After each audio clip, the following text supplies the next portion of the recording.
L'école du dimanche.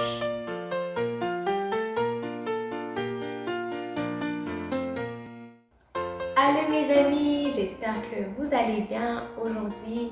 J'espère que vous avez passé une très bonne semaine. Moi, ma semaine a été vraiment très bonne.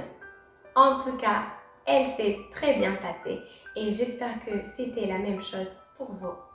Alors aujourd'hui, nous allons commencer par notre petite prière.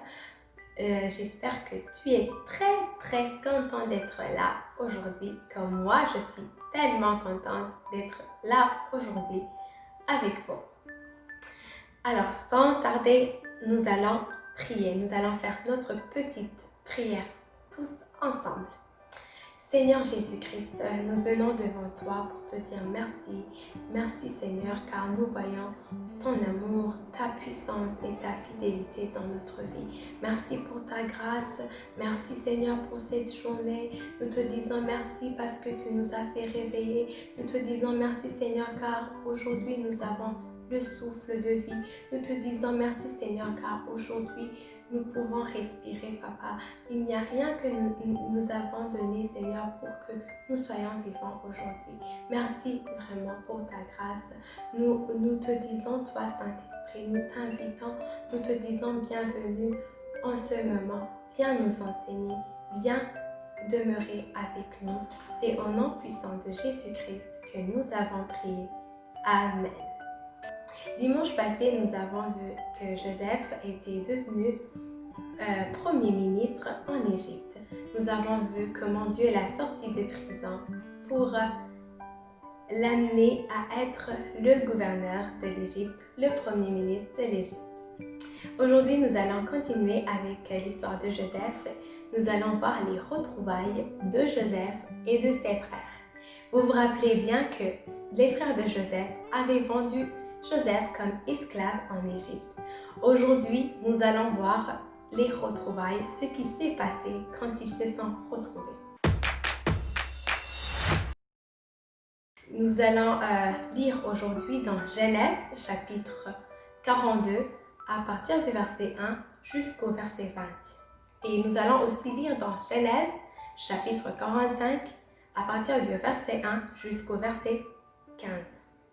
Dans le chapitre 42, dans Genèse 42, nous voyons que Joseph a retrouvé ses frères. Nous voyons que les frères de Joseph sont venus en Égypte pour chercher de quoi manger. Dans leur pays, il y avait une famine et leur père, Jacob,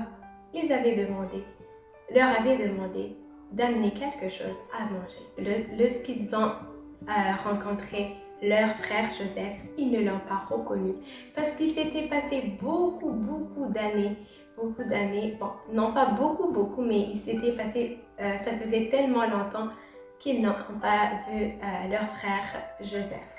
Parce que rappelez-vous, Joseph a été vendu comme esclave lorsqu'il avait que 17 ans. Il était vraiment jeune et ils se sont retrouvés quand il avait 30 ans. Ils ne pouvaient pas penser que leur frère serait le premier ministre de l'Égypte. C'était vraiment quelque chose qu'ils ne pensaient pas. Mais Joseph, par contre, les a reconnus. Joseph a reconnu ses frères. Il a reconnu que c'était ses 10 frères. Et il leur a interrogé. Il leur a posé beaucoup de questions pour voir réellement, pour s'assurer que c'était vraiment ses frères. Le dernier, s'appelait Benjamin, était resté avec son papa. Et Joseph leur a demandé d'aller le chercher. Il voulait les tester pour pouvoir ensuite leur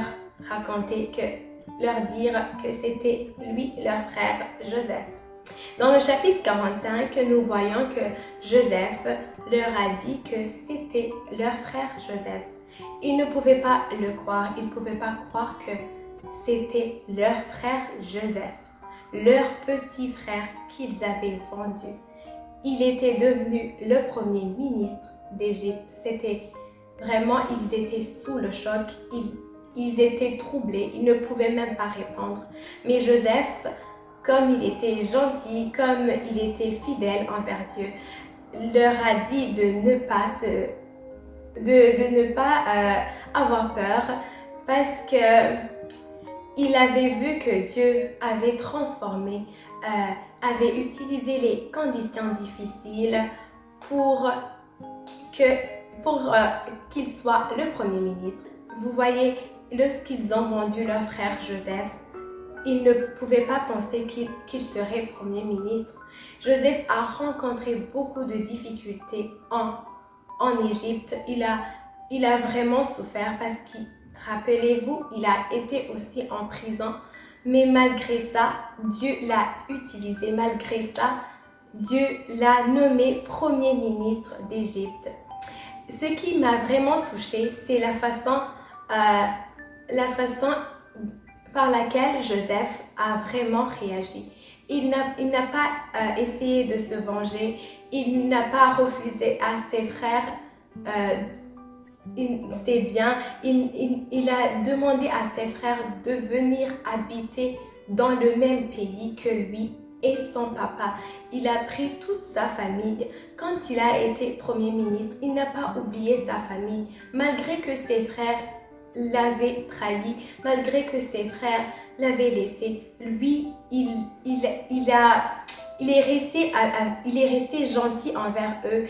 Il les aimait toujours. C'est vrai, c'était difficile. Il était seul dans le pays, en Égypte, dans un pays étranger. Mais il s'est souvenu de ses frères. Cette histoire vraiment m'a beaucoup touchée, comme la réaction de Joseph, comment Dieu a transformé quelque chose de mal en bien. Au début, nous pensions que la vie de Joseph était finie. Nous pensions que Joseph, il était en prison, il s'était emprisonné. Mais il est devenu Premier ministre et il a été gentil envers ses frères. Au lieu de les laisser dans la faim, au lieu de les laisser dans leur pays, il a accueilli ses frères et son père, toute sa famille avec lui dans son pays parce que l'Éternel lui avait fait du bien.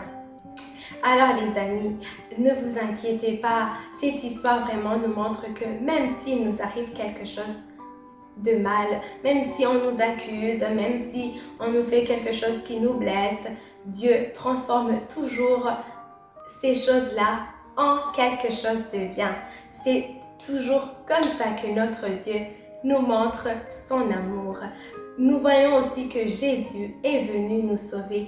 Jésus a dû souffrir pour que toi et moi nous soyons des enfants de Dieu, nous soyons appelés des enfants de Dieu. Jésus a souffert afin que toi aujourd'hui, tu puisses crier que tu es un enfant de Dieu, afin que moi je puisse dire que je suis la fille de Dieu. C'est vraiment génial d'être appelée la fille de Dieu. Quand moi je me rappelle de ça, je dis waouh, mon Dieu, je te remercie vraiment. Je te remercie d'avoir enduré tout ça, d'avoir vraiment supporté toutes ces blessures afin que moi aujourd'hui je puisse te parler, afin que moi aujourd'hui je puisse être ta fille. Alors les amis, c'est vraiment génial. Moi, vraiment, ça me touche énormément. Cette histoire m'a vraiment beaucoup touchée parce qu'il m'a rappelé que Jésus est venu pour nous sauver et que les souffrances, Dieu transforme toujours nos souffrances en bien. Toujours, tout ce que nous pensons que c'est fini, quand nous pensons que c'est fini, quand nous pensons que c'est vraiment fini. Dieu est là pour nous surprendre, pour nous faire des miracles. Alors, nous allons continuer aussi avec notre verset à mémoriser. Notre verset à mémoriser aujourd'hui se trouve dans Romains chapitre 8, verset 28. Nous allons lire ensemble. Tu vas lire là où tu te trouves et moi aussi, je vais lire avec toi. Nous savons du reste que toute chose concourt au bien de ceux qui aiment Dieu. Nous savons du reste que toute chose concourt au bien de ceux qui aiment Dieu, de ceux qui sont appelés selon son dessein, de ceux qui sont appelés selon son dessein. Vous voyez, même notre verset à mémoriser, il nous montre que toutes les choses qui nous arrivent, Dieu transforme toujours ça en notre bien. Même si ça nous fait mal, sur le moment, Dieu va transformer cette douleur en joie. Oui, c'est comme ça que notre Dieu fonctionne. Notre Dieu est tellement fidèle, tellement agréable. Il ne nous abandonne jamais. Il n'oublie pas. Il n'ignore pas nos larmes. Il n'oublie pas que nous nous sentons mal. Il ne dit pas « Oh, je vais te laisser. Si tu te sens mal, je vais te laisser. Je vais aller voir les gens qui sont heureux, les gens qui dansent, qui sont joyeux. » Non, il reste avec nous jusqu'à ce que nous soyons heureux, jusqu'à ce que nous soyons aussi joyeux. Il nous transforme, tout simplement. Alors, nous allons remercier le Seigneur parce que pour cette parole que nous venons d'entendre, vraiment, moi, ça m'a beaucoup aidé, ça m'a vraiment touché, ça m'a rappelé la fidélité de notre Seigneur. Nous allons dire merci au Seigneur pour cette parole que nous venons d'entendre. Merci Jésus-Christ pour cette parole.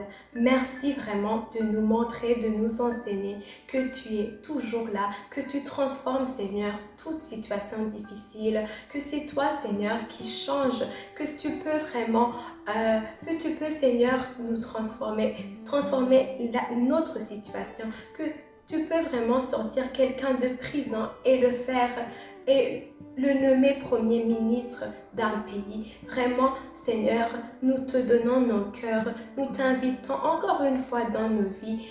Viens Seigneur, viens vraiment, nous te donnons Seigneur notre cœur, afin Seigneur que ça soit toi qui nous dirige, qui dirige nos pas, qui dirige nos pensées Seigneur. Nous voyons que tu es un Dieu fidèle et nous te faisons confiance.